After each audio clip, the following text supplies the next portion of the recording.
ជំរាបសួរនាងខ្ញុំឈ្មោះលេងសូនីតាជាសិស្សថ្នាក់ទី4នៃសាលា Golden Bridge អន្តរជាតិបច្ចុប្បន្នយើងឃើញថាប្រទេសកម្ពុជាកំពុងតែប្រឈមមុខទៅនឹងការរីករាលដាលនៃជំងឺ COVID-19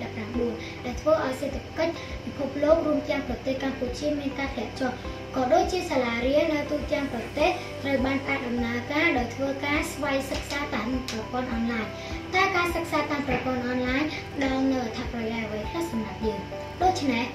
ថ្ងៃនេះខ្ញុំនឹងចែករំលែកពីអត្ថប្រយោជន៍ដែលខ្ញុំទទួលបានពីការ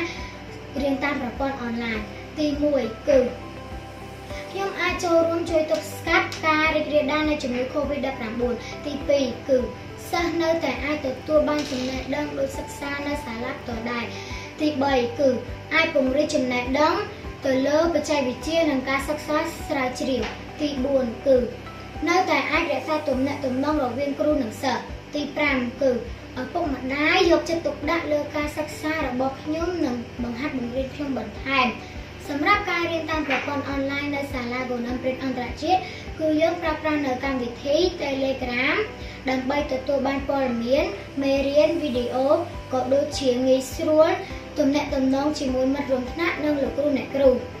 ចំណែកឯកម្មវិធី Zoom Meeting និង Google Meeting គឺជាកម្មវិធីដែលមានភាពងាយស្រួលក្នុងការរៀនតាមប្រព័ន្ធអនឡាញដោយសារតែយើងក៏អាចមើលឃើញមិត្តរួមថ្នាក់និងលោកគ្រូអ្នកគ្រូ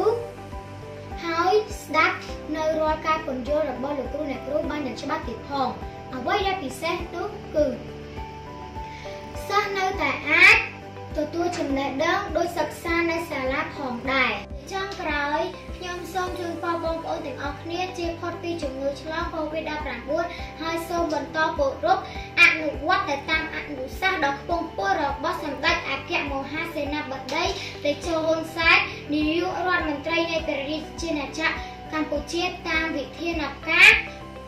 3ការពារ3គុំក៏ដូចជាចូលរួមទប់ស្កាត់តាមសេចក្តីណែនាំរបស់ក្រសួងសុខាភិបាលឲ្យបានត្រឹមត្រូវខ្ជាប់ខ្ជួនគ្រប់គ្នា COVID-19 មិនមែនជាឧបសគ្គរារាំងការសិក្សារបស់អ្នកឡើយសូមអរគុណសូមជម្រាបលា